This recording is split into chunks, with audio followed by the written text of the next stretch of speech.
नमस्कार दोस्तों, डिजिटल गुरु क्लास के अंतर्गत आपका एक बार फिर स्वागत है। दोस्तों, आज की जो हमारी क्लास है वो है माइक्रोसॉफ्ट वर्ड के महत्वपूर्ण प्रश्नों पर। यानी भिन्न-भिन्न एग्जामों के अंतर्गत जो माइक्रोसॉफ्ट वर्ड के आपके प्रश्न पूछे गए हैं, उन सभी तरीके के प्रश्नों पर हम इस क्लास के अंतर्गत चर्चा करने वाले हैं। सारे जितने भी आपके प्रश्न हैं वो सारे पुरानी एग्जाम में आए हुए प्रश्न हैं, महत्वपूर्ण प्रश्न हैं। तो आज की क्लास हमारी इन महत्वपूर्ण प्रश्नों के ऊपर रहने वाली है। तो बिना किसी देरी के हम इस क्लास को स्टार्ट करते हैं। तो टॉपिक हमारा माइक्रोसॉफ्ट वर्ड और माइक्रोसॉफ्ट वर्ड के इम्पोर्टेंट प्रश्नों से रिलेटेड है। तो जैसे कि यहाँ पे आप देख रहे हो, आपको हेडिंग में दिखाई दे रहा है एमएस वर्ड महत्वपूर्ण प्रश्न। पहला हमारा प्रश्न है, एमएस वर्ड में किस शॉर्टकट कुंजी का प्रयोग फ़ॉन्ट की साइज यानी आकार को बढ़ाने के लिए किया जाता है? तो फ़ॉन्ट की साइज के अंतर्गत हमने पढ़ा था, फ़ॉन्ट की साइज की जो शॉर्टकट कमांड होती है वो होती है control plus shift plus P. आपकी फ़ॉन्ट की साइज की जो शॉर्टकट कमांड होती है वो होती है control plus shift plus P. ये आपकी जो साइज फ़ॉन्ट की साइज है उस फ़ॉन्ट की साइज से संबंधित शॉर्टकट कमांड है। फ़ॉन्ट की साइज को आप बढ़ा सकते हैं इससे और कम भी कर सकते हैं, लेकिन यहाँ पर आपको ये शॉर्टकट कमांड ना दे करके कोई दूसरी शॉर्टकट कमांड आपको दी गई है, और वो शॉर्टकट कमांड है वो है आपकी control plus shift plus greater than. जैसे कि यहाँ पे केवल बढ़ाने की बात की है, फ़ॉन्ट की साइज को केवल बढ़ाने के लिए बोला गया है। तो बढ़ाने के केस में यहाँ पे जो केवल शॉर्टकट कमांड है जो केवल फ़ॉन्ट की साइज को बढ़ाने का काम करती है वो है control plus shift plus greater than. तो इस प्रश्न का आपका होगा सही answer control plus shift plus greater than यानी ए विकल्प। इसके बाद अगला जो प्रश्न है, इनमें से क्या इस्तेमाल कर आप डॉक्यूमेंट के मोड को पोर्ट्रेट से लैंडस्केप में बदल सकते हैं? तो ये हमने बात की थी कि पोर्ट्रेट लैंडस्केप दो आपके डॉक्यूमेंट के ओरिएंटेशन होते हैं जिनसे आप अपने पेज के ओरिएंटेशन को बदल सकते हैं। तो इसमें यही पूछा है कि किसका इस्तेमाल करके आप पोर्ट्रेट और लैंडस्केप है उसमें बदलाव कर सकते हैं। तो इस प्रश्न का जो सही आंसर है वो है पेज सेटअप डायलॉग बॉक्स। यानी पेज सेटअप के पेज लेआउट के अंतर्गत हमने पढ़ा था और पेज सेटअप ग्रुप के अंतर्गत ये चीज़ हमने पढ़ी थी। तो पेज सेटअप डायलॉग बॉक्स है वो इस प्रश्न का हमारा सही आंसर हो गया है। ग्रुप का नाम यहाँ पर लिखा गया है, अगर यहाँ पे टैब का नाम लिखता तो फिर पेज लेआउट हमारा आंसर होता। तो पेज सेटअप डायलॉग बॉक्स इसका आंसर रहेगा जो कि ग्रुप का नाम है। इसके बाद अगला जो प्रश्न है वो है एमएस वर्ड 2010 में खालिस्तान यानी किस कुंजी के द्वारा कर्सर के बाईं ओर के अक्षर को मिटाया जाता है, और खालिस्तान यानी किस कुंजी के द्वारा कर्सर के दाईं ओर के अक्षर को मिटाने का काम किया जाता है? तो कर्सर के बाईं ओर के अक्षर को मिटाने के लिए हम बैक स्पेस कुंजी का यूज करते हैं, और कर्सर के दाईं ओर के मैटर को मिटाने के लिए हम डिलीट कुंजी का यूज करते हैं। तो जहाँ पे बैक स्पेस पहले लिखा हुआ है और डिलीट बाद में लिखा हुआ है वो वाला ऑप्शन आपके इस प्रश्न का आंसर होगा, जो कि बी विकल्प के अंतर्गत लिखा हुआ है। यानी बी विकल्प है वो हमारे इस प्रश्न का आंसर है। अगला प्रश्न आता है आपका एमएस वर्ड 2010 में फॉर्मेट पेंटर की शॉर्टकट कुंजी क्या है? फॉर्मेट पेंटर फंक्शन के बारे में आपसे पूछा गया है कि इसकी शॉर्टकट कमांड क्या होती है। तो इसकी शॉर्टकट कमांड है कंट्रोल प्लस शिफ्ट प्लस सी, जिसके द्वारा हम फॉर्मेट पेंटर आइकन पर क्लिक करके या फिर इस शॉर्टकट कमांड का प्रयोग करके हम किसी भी मैटर की फॉर्मेटिंग की कॉपी कर सकते हैं। तो कंट्रोल प्लस शिफ्ट प्लस सी जो कि फॉर्मेट पेंटर की शॉर्टकट कमांड है, इसके बारे में इसमें पूछा गया था। ए विकल्प हमारा इस प्रश्न का बिल्कुल सही आंसर होगा। इसके बाद में नेक्स्ट हम बात करते हैं किस व्यू की मदद से आप टेक्स्ट ग्राफिक आदि का प्रिंट से पूर्व अवलोकन कर सकते हैं। तो प्रिंट निकालने से पहले जब हम फाइल को चेक करते हैं या उसका पूर्व अवलोकन करते हैं तो इसके लिए हम प्रिंट लेआउट ऑप्शन का यूज करते हैं। प्रिंट लेआउट ऑप्शन में जाके और हम प्रिंट प्रीव्यू देख सकते हैं और उसका लेआउट चेक कर सकते हैं। तो हमारे इस प्रश्न का सही आंसर है वो है बी विकल्प इसके बाद नेक्स्ट प्रश्न है, किस टैब से आप पिक्चर, टेक्स्ट बॉक्स, चार्ट इत्यादि इंसर्ट कर सकते हैं। तो ये सारी चीज़ें हमने इंसर्ट में पढ़ी थी, पिक्चर लेना, टेक्स्ट बॉक्स, चार्ट इत्यादि इंसर्ट करना। तो यहाँ पे इस प्रश्न का जो सही आंसर हो जाएगा वो हो जाएगा सी विकल्प, यानी इंसर्ट टैब यहाँ पे इस प्रश्न का सही आंसर है। आपको आगे टैब शब्द ना देके केवल इंसर्ट भी लिख सकता है, तो इसका मतलब आपका इंसर्ट टैब ही है। यहाँ पे जितने भी नाम दे रखे हैं ये सारे आपके टैब के हैं, जैसे फाइल भी टैब होता है, एडिट होता है, व्यू होता है, इस तरीके से। अगला जो प्रश्न है इसमें पूछा गया है, एमएस वर्ड 2010 में एक प्रकार का पैराग्राफ अलाइनमेंट है। हमने पैराग्राफ अलाइनमेंट के बारे में पढ़ा था, 4 प्रकार के पैराग्राफ अलाइनमेंट हमारे होते हैं, align left, align right, justify और सेंटर। तो यहाँ पे पूछा कौन सा पैराग्राफ अलाइनमेंट का प्रकार है, तो जस्टिफाई यहाँ पे आपको दे रखा है। बी ऑप्शन हमारे इस प्रश्न का सही आंसर होगा। नेक्स्ट आपका है, एमएस वर्ड में सम्मिलित हाइपरलिंक को कैसे खोलें। अगर हम एमएस वर्ड के अंदर, माइक्रोसॉफ्ट वर्ड के अंदर अगर हाइपरलिंक अप्लाई कर देते हैं तो उसको खोलने की स्टेप क्या होगी, ये आपसे इसमें पूछा गया है।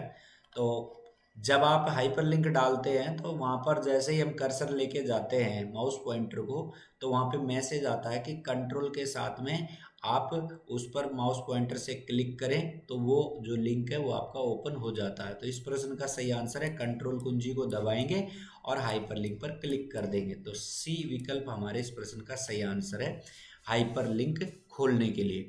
और अगर आपको हाइपरलिंक लगाने के लिए पूछ ले तो हाइपरलिंक लगाने के लिए हम क्या करते हैं, इंसर्ट टैब में जाते हैं, हाइपरलिंक पे क्लिक करते हैं, जिस भी फाइल से लिंक लगाना होता है उस फाइल को सिलेक्ट करके ओके कर देते हैं, तो हमारा उस डॉक्यूमेंट के अंतर्गत हाइपरलिंक लग जाता है। इसके बाद नेक्स्ट जो प्रश्न है वो है, दस्तावेज में हेडर और फुटर डालने का मूल उद्देश्य क्या है। हमने बात की थी हेडर फुटर की। तो हेडर पेज के ऊपर का भाग होता है, फुटर पेज के नीचे का भाग होता है, और हेडर फुटर डालने का जो मूल उद्देश्य होता है वो क्या होता है, मुद्रित होने पर, जब हेडर फुटर में आप कुछ भी लिखते हैं तो छपने पर हेडर और फुटर दस्तावेज पर दिखाई दे, इसके लिए हेडर भाग में दिखाई दे और फुटर भाग में दिखाई दे, इसी के लिए हम हेडर फुटर का उपयोग करते हैं। तो डी विकल्प हमारे इस प्रश्न का बिल्कुल सही आंसर होगा। नेक्स्ट प्रश्न है आपका, एमएस वर्ड 2010 में कट व कॉपी टेक्स्ट एक अस्थायी भंडारण क्षेत्र पर संग्रहित होते हैं। यानी जब हम किसी भी मैटर को कट करते हैं या फिर उसकी कॉपी करते हैं तो कहीं ना कहीं पर वो किसी जगह पर जाके और एक स्टोरेज के रूप में या फिर भंडारण क्षेत्र के रूप में वहाँ पर वो स्थित हो जाते हैं, ताकि हम भविष्य में उसका यूज कर सकें। तो वो जो जगह होती है उस जगह को हम क्लिप बोर्ड बोलते हैं। जब हम किसी भी मैटर की कॉपी या फिर उसको कट करते हैं तो क्लिप बोर्ड में जाके सेव हो जाता है। तो यही आपसे पूछा गया कि अस्थायी भंडारण क्षेत्र कौन सा होता है जहाँ पर कट कॉपी को यूज करते हैं तो वो वहाँ पे स्थित हो जाते हैं। तो इसका सही आंसर है क्लिप बोर्ड, सी विकल्प। अगला प्रश्न आता है, एमएस वर्ड 2010 में एक प्रकार का पैराग्राफ अलाइनमेंट है। तो पैराग्राफ अलाइनमेंट में अपन ने पढ़ा था align left, align right, centre और जस्टिफाई। यहाँ पे विकल्प में आपको दे रखा है जस्टिफाई, जो कि बी विकल्प में है। बी विकल्प हमारे इस प्रश्न का बिल्कुल सही आंसर है। अगला प्रश्न, किसी दस्तावेज को मुद्रित करने, बार बार देखो दस्तावेज और डॉक्यूमेंट वर्ड आ रहा है, तो जब भी दस्तावेज और डॉक्यूमेंट वर्ड कहीं भी आपको प्रश्न में दिखाई दे इसका मतलब वो माइक्रोसॉफ्ट वर्ड का प्रश्न है। तो किसी दस्तावेज को मुद्रित करने से पहले वह कैसा दिखाई दे, ये जांचने के लिए कौन सी कमांड का हम प्रयोग करेंगे या कौन सी कमांड का उपयोग किया जाएगा। तो दस्तावेज को मुद्रित करने से पहले वो कैसा दिखाई देगा, कैसा प्रिंट होगा, ये देखने के लिए हम प्रिंट प्रीव्यू ऑप्शन का यूज करते हैं। तो प्रिंट प्रीव्यू आपका बी विकल्प में लिखा हुआ है। इस प्रश्न का जो बिल्कुल सही आंसर है वो है आपका प्रिंट प्रीव्यू। अगला प्रश्न है आपका, एमएस वर्ड 2010 में स्ट्राइक थ्रू जो फंक्शन है, इस स्ट्राइक थ्रू फॉन्ट प्रभाव का क्या उपयोग है। यानी हम किसी भी फॉन्ट पे या टेक्स्ट मैटर पे स्ट्राइक थ्रू इफेक्ट लेते हैं तो इसका क्या प्रभाव रहता है, ये हमसे पूछा गया है।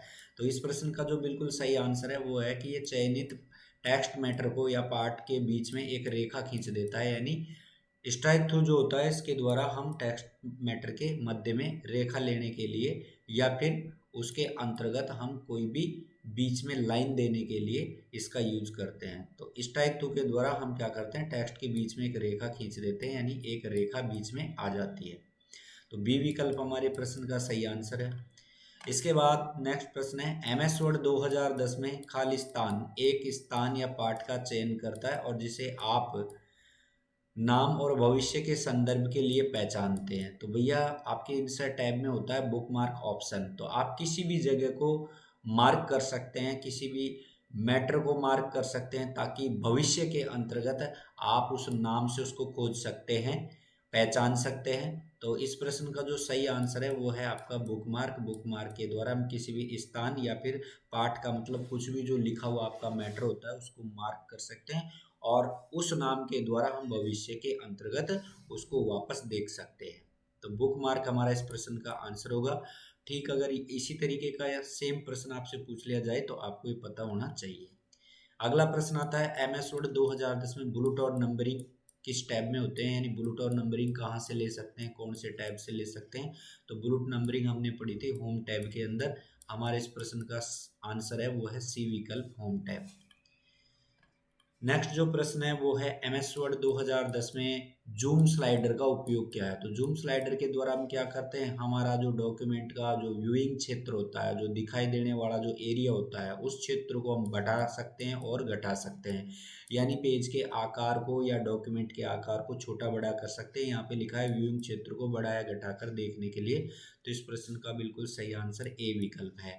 ये प्रश्न भैया बार बार एग्जाम के अंतर्गत आपके आए हुए हैं, तो इन प्रश्नों पर आप विशेष तौर से गौर फरमाएं, ताकि एक तो आपको प्रश्न किस तरीके के आते हैं ये आपकी चीज भी क्लियर होगी, और दूसरा ये है कि अगर सेम प्रश्न आपका एग्जाम में आ जाएगा या फिर आ जाता है कई बार, तो सेम प्रश्न एग्जाम में आने के केस में आप आराम से इस प्रश्न को कर सकते हैं। तो जो प्रश्न आपको मैं बता रहा हूँ, ये इनमें बहुत सारे प्रश्न ऐसे भी हैं जो बार बार एग्जाम में रिपीट हो रहे हैं, तो इन प्रश्नों को थोड़ा सीरियसली लेके चलें और इनसे आप ये भी पता कर पा रहे हैं कि किस प्रकार से आपसे प्रश्न पूछा जाता है ना, और कितना क्या इनका लेवल रहता है, किस तरीके से डिफ़िकल्टी लेवल यानी जो आपसे पूछा गया है उसका। तो ये सारी चीज़ें आप यहाँ से फेस कर सकते हैं। आप बार बार इनको पढ़ें और अपनी तैयारी करें अच्छी तरीके से। नेक्स्ट जो हमारा प्रश्न है वो है, दस्तावेज मुद्रित होने से पहले ये देखने के लिए कि दस्तावेज कैसा दिखाई देता है, किस कमांड का उपयोग होता है। देखो ये प्रश्न आपका दोबारा आया हुआ है। अभी ये प्रश्न हमने पीछे वाली कोई प्रश्न के अंतर्गत देखा था, वही आपका इसका आंसर प्रिंट प्रीव्यू था कि जब आप किसी भी दस्तावेज या फाइल को जब प्रिंट करते हैं तो उससे पहले देखने के लिए कौन से ऑप्शन का यूज होता है। हमारा इसका जो सही आंसर है वो है प्रिंट प्रीव्यू यानी सी विकल्प। अगला प्रश्न है, खालिस्तान एमएस वर्ड 2010 के साथ बनाई गई फाइल का डिफ़ॉल्ट नाम क्या होता है। तो हमने पढ़ाई था बेसिक्स वाली क्लास के अंतर्गत, जो एमएस वर्ड में फाइल बनती है उसका जो डिफ़ॉल्ट नाम होता है वो होता है डॉक्यूमेंट 1। सी विकल्प हमारा इसका आंसर है। अगला प्रश्न इसमें पूछा गया है, खालिस्तान के जरिए आप वर्तमान डॉक्यूमेंट के किसी लोकेशन को दूसरे डॉक्यूमेंट या वेबसाइट से जोड़ सकते हैं। तो जोड़ने का काम हाइपरलिंक का ही होता है। ये भी हमने पढ़ा था कि किसी भी वेबसाइट को या फिर फाइल को जोड़ने का या लिंक बनाने का काम हाइपरलिंक के द्वारा होता है। इसकी शॉर्टकट कमांड कंट्रोल के साथ की होती है। कई बार आपकी शॉर्टकट कमांड भी एग्जाम में आ जाती है, तो ये आपको ध्यान रखना है। बी विकल्प हमारे इस प्रश्न का बिल्कुल सही आंसर है। नेक्स्ट प्रश्न है, दस्तावेज को सेव करते समय सेव और सेव एज में क्या अंतर है। तो ये भी देखो हमने पढ़ते वक्त इससे रिलेटेड प्रश्न पे बात की थी कि ऐसा प्रश्न आपका एग्जाम में आया है, सेव और सेव एज में क्या अंतर होता है। तो अंतर यहाँ पे पूछा गया है, तो इस प्रश्न का जो बिल्कुल सही आंसर है वो क्या है, बी विकल्प में आपका लिखा है सेव उस दस्तावेज को संग्रहित करिएगा जो पहले से ही किसी स्थान में संग्रहित है। तो ये बात तो बिल्कुल गलत है। इसके बाद में सेव एज हमें फाइल का नाम और स्थान बदलने की अनुमति देता है, ये बात बिल्कुल सही है। लेकिन यहाँ पे प्रश्न में बी और सी विकल्प दोनों यहाँ पे लिखे हुए हैं आंसर, तो यहाँ पे हो सकता है कि ये टाइप होने में गलत हो गया हो। सेव उस दस्तावेज को संग्रहित करता है जो पहले से ही किसी स्थान में संग्रहित है। पहले से किसी स्थान में संग्रहित नहीं है, पहली बार किसी स्थान में संग्रहित किया जाना होता है। तो पहली बार यहाँ पे लिखा जाएगा, जो पहली बार किसी स्थान पर संग्रहित करना होगा। इस तरीके से इसका आपका क्या होगा, लैंग्वेज होगा। तो बी विकल्प और सी विकल्प फिर इसके दोनों आंसर हो जाएंगे। तो हमारा यहाँ पे जो सही आंसर होगा वो होगा बी और सी विकल्प दोनों। यानी सेव के द्वारा हम किसी भी फाइल को पहली बार जब सुरक्षित करते हैं तो सेव विकल्प का यूज करते हैं, और नाम स्थान बदलने की अनुमति हमें सेव एज देता है। यानी किसी अन्य नाम से अगर फाइल को सेव करना होता है तो हम सेव एज के द्वारा करते हैं। इसके बाद नेक्स्ट जो प्रश्न है वो है, जब आप होम टैब में फॉर्मेट पेंटर आइकन पर क्लिक करते हैं तो आप देखते हैं कि आपका माउस पॉइंटर यानी आइकन जो होता है वो खालिस्तान में बदल जाता है। तो भैया जब हम फॉर्मेट पेंटर आइकन पे क्लिक करते हैं तो हमारा आइकन पेंट ब्रश में यानी पेंटिंग वाली ब्रश के आकार में बदल जाता है। सी ऑप्शन इस प्रश्न का आपका सही आंसर है, जो कि हमने पीछे जो बेसिक में प्रश्न पढ़े थे तो उस पे भी हमने चर्चा की थी कि इस तरीके का प्रश्न आपका फॉर्मेट पेंटर से पूछा जाता है। इसके अलावा फॉर्मेट पेंटर कौन से टैब में स्थित होता है ये भी आपसे पूछा गया, तो इसका आंसर होता है होम टैब। तो ये सारी चीज़ें आपको थ्योरी वाली क्लास देख के और इसके साथ ही प्रश्नों के माध्यम से दोनों को देख के आपको क्लियर करनी है। प्रश्न कैसे भी पूछा जा सकता है। अगला जो प्रश्न है वो है, MS वर्ड 2010 के किस टैब में हेडर और फुटर विकल्प मौजूद होते हैं। तो हमने हेडर फुटर को पढ़ा था इंसर्ट टैब में, तो इस प्रश्न का जो सही आंसर वो आपका इंसर्ट टैब हो जाएगा। नेक्स्ट जो प्रश्न है वो है, MS वर्ड 2010 में सेव एज फीचर से आप क्या कर सकते हैं। तो सेव एज फीचर से हम क्या करते हैं आपको पता ही है, खुली हुई फाइल का नाम अन्य नाम से सेव कर सकते हैं, यानी नाम बदल करके स्थान बदल करके फाइल को सेव करने का काम किया जाता है। तो बी विकल्प हमारे इस प्रश्न का बिल्कुल सही आंसर होगा इसमें। अगला नेक्स्ट प्रश्न है वो है, माइक्रोसॉफ्ट वर्ड में एरियल क्या है। तो एरियल भी पूछा जा सकता है, टाइम न्यू रोमन भी पूछा जा सकता है, कैलिबरी भी पूछा जा सकता है। तो ये तीनों के तीनों ही आपके एक फॉन्ट के प्रकार होते हैं। तो प्रश्न का जो सही आंसर होगा वो होगा एक फॉन्ट होता है या फॉन्ट का प्रकार होता है। तो बी विकल्प हमारे इस प्रश्न का आंसर होगा। नेक्स्ट प्रश्न है, पैराग्राफ फॉर्मेटिंग में आप क्या कर सकते हैं। तो पैराग्राफ फॉर्मेटिंग के द्वारा हम क्या कर सकते हैं, अलाइन टेक्स्ट कर सकते हैं, जैसे पैराग्राफ को लेफ्ट में लेना, सेंटर में लेना, राइट में लेना। तो इस प्रश्न का सही आंसर होगा अलाइन टेक्स्ट कर सकते हैं। ए विकल्प हमारे इस प्रश्न का आंसर है। अगला प्रश्न आया था आपका फिलहाल के एग्जामों में, MS वर्ड 2019 के किस 19 में टैब में होम, इंसर्ट, लेआउट, रेफरेंस आदि जैसे विकल्प होते हैं। यानी MS वर्ड में ये टैब जो टैब के अंदर होम, इंसर्ट, लेआउट और रेफरेंस जो ये टैब होते हैं ये विकल्प कहाँ पे स्थित होते हैं। तो ये मैंने आपको बताया था कि ये एक पट्टी पे स्थित होते हैं और उस पट्टी का नाम रिबन होता है। तो हमारे इस प्रश्न का सही आंसर है बी विकल्प रिबन। बी विकल्प हमारे इस प्रश्न का बिल्कुल सही आंसर है रिबन। रिबन के अंतर्गत ये स्थित होते हैं।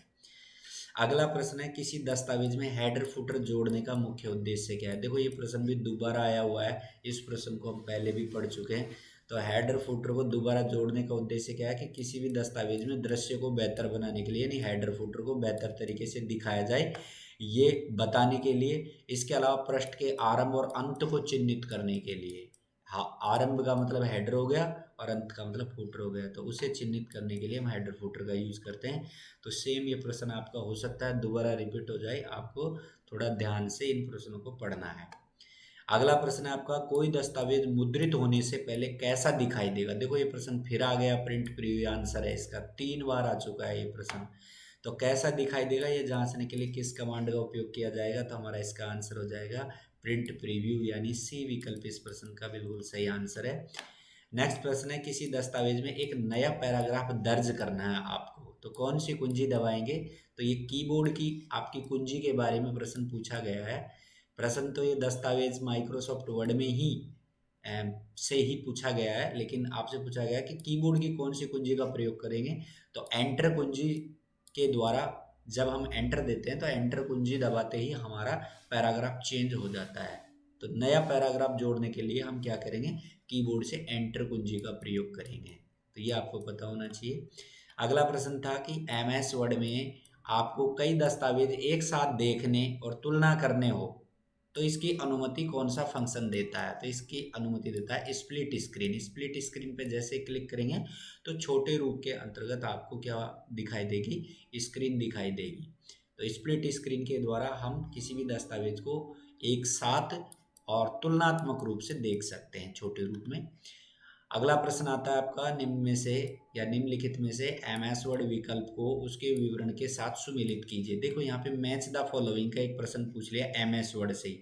यहाँ पे इंडेंट दे रखा है, वाटरमार्क और स्पेसिंग दे रखा है, तो हम इनसे तीनों को मैच करेंगे। जैसे चयनित पैराग्राफ के नीचे रिक्त स्थान छोड़कर पैराग्राफ के बीच अंतर बदलने का काम तो कौन करता है? स्पेसिंग। इसका मतलब 3 नंबर तो आपका पी से मैच हो गया। पैराग्राफ के बाएं दाएं भाग में एक निश्चित मात्रा, तो बाएं दाएं भाग में निश्चित मात्रा आपका कौन करता है? इंडेंट करता है। तो इसका मतलब एक आपका क्यू से मैच हो गया। और बचा वाटरमार्क, वो आपका इससे हो गया। पृष्ठ की सामग्री के पीछे घोषित टेक्स्ट डालना। तो अब इस आधार पे अगर आप देखोगे तो पहले का आंसर आपका क्या होगा? पी। पहले का आंसर आपका हो जाएगा क्यों। पहले का क्यों देखना है, पहले का क्यों एक तो इसमें है और एक इसमें है, ठीक है। इसके बाद में दूसरे का जो आपका आंसर है वो है आपका आर। तो दूसरे का आर देखो किस में है? दूसरे का आर है नीचे डी वाले में। तो इसका मतलब डी विकल्प इस प्रश्न का सही आंसर है, ठीक है। ये देखो डी विकल्प इस प्रश्न का बिल्कुल सही आंसर है। तो इस तरीके से आपसे मैच द फॉलोइंग के भी कोई प्रश्न पूछे जा सकते हैं। अगला प्रश्न है एमएस वर्ड 2010 में गटर किससे संबंधित है? तो भैया गटर होता है बाइंडिंग एरिया आपके पेज का, या फिर जो भी आप मैटर लिखते हैं तो पेज के अंदर एक साइड आपको अगर बाइंडिंग करनी है तो उसके लिए आपको कुछ खाली जगह छोड़नी होती है, उसी को बोलते हैं गटर। तो गटर आपका किससे संबंधित है ये पूछा गया है। तो गटर एक मार्जिन होता है, यानी ये मार्जिन सेक्शन होता है। तो गटर का यूज हो गया मार्जिन, जो खाली जगह छोड़ेंगे वो मार्जिन होती है। तो गटर किससे संबंधित हो गया? गटर एक मार्जिन का प्रकार है। अगला प्रश्न है आपका एमएस वर्ड 2010 में डाले गए हाइपरलिंक को कैसे खोलें? देखो ये प्रश्न दोबारा आ गया, ये प्रश्न पहले भी पड़ा हुआ है। तो हाइपरलिंक को खोलने के लिए भैया हम कंट्रोल कुंजी को दबाते हैं, फिर हाइपरलिंक पे क्लिक करते हैं। तो इस प्रश्न का सही आंसर हो गया आपका डी विकल्प, यानी कंट्रोल कुंजी को दबाएं और फिर हाइपरलिंक को खोलें। नेक्स्ट जो प्रश्न है वो है सक्रिय दस्तावेज। सक्रिय का मतलब जो ओपन है, चालू है। तो सक्रिय दस्तावेज का फाइल नाम कहाँ पे प्रदर्शित होता है? तो ये हमने पढ़ा ही था कि किसी भी फाइल का नाम उस प्रोग्राम के टाइटल बार के ऊपर प्रदर्शित होता है, ऊपर वाली पट्टी पर। तो हमारा इसका आंसर हो गया टाइटल बार। ए विकल्प हमारे इस प्रश्न का बिल्कुल सही आंसर है, ठीक है। नेक्स्ट जो प्रश्न है वो है आपका एमएस वर्ड में किस टूल का उपयोग परिचित और दोहराए गए विकल्प को रखने के लिए किया जाता है? ठीक है, तो परिचित और दोहराए गए विकल्प को रखने के लिए हम किसका प्रयोग करते हैं? क्विक एक्सेस टूल बार का। क्विक एक्सेस टूल बार के अंतर्गत हम किसी भी परिचित या फिर किसी भी दोहराने वाले बार बार उपयोग होने वाले टूल को शॉर्टकट रूप में इसके अंतर्गत जगह दे सकते हैं और फिर उसका उपयोग कर सकते हैं। तो जब हम परिचित या फिर दोहराए गए विकल्प या किसी भी टूल को अगर स्टोर करना चाहें तो इसके लिए क्विक एक्सेस टूल बार का उपयोग किया जाता है, जो कि आपको यहाँ पे डी विकल्प में दे रखा है। डी विकल्प हमारे इस प्रश्न का बिल्कुल सही आंसर है। नेक्स्ट प्रश्न है किसी फाइल और फोल्डर को कॉपी और पेस्ट करने के लिए, कॉपी पेस्ट करने के लिए है ना, कौन सी शॉर्टकट कुंजी का प्रयोग किया जाता है? तो कॉपी के लिए किया जाता है भैया कंट्रोल सी का, और पेस्ट के लिए कंट्रोल वी का। तो कंट्रोल सी कंट्रोल वी 2 बार लिखा हुआ है, कंट्रोल सी कंट्रोल वी, फिर ओब्लिक लगा के कंट्रोल सी कंट्रोल वी। तो यही हमारा डी विकल्प इस प्रश्न का सही आंसर हो जाएगा। नेक्स्ट प्रश्न है हमारा चार्ट से। तो चार्ट आपके माइक्रोसॉफ्ट वर्ड में अपन ने पढ़े ही थे। तो आपसे पूछा गया है कि खालिस्तान चार्ट एक कॉलम चार्ट के समान है, ठीक है। केवल अंतर यह है कि डाटा को प्रदर्शित करने के लिए क्षैतिज रेखाओं के बजाय ऊर्ध्वाधर रेखाओं का उपयोग करता है। तो बताओ वो चार्ट कौन सा है? तो भैया ऊर्ध्वाधर रेखाओं का जो उपयोग करता है, खड़ी रेखाओं का, वो चार्ट होता है आपका बार चार्ट। कौन सा चार्ट होता है? बार। तो यहाँ पे नाम लिखा है पाई बार, है ना, एक्स वाई स्केटर और डोनट। तो आपका इसका जो सही आंसर है वो है बार, कि आपका एक कॉलम चार्ट के समान होता है, लेकिन अगर ऊर्ध्वाधर रेखाओं के लिए बोल दे तो ऊर्ध्वाधर रेखाएं होती है बार चार्ट के अंतर्गत।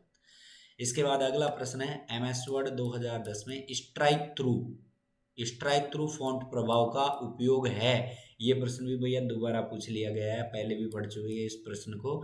ये क्या करता है? चयनित टेक्स्ट के बीच में यानी मध्य के अंतर्गत एक रेखा खींचता है, अक्षरों के बीच में रेखा खींचने का काम करता है। तो भैया बी विकल्प इस प्रश्न का सही आंसर है।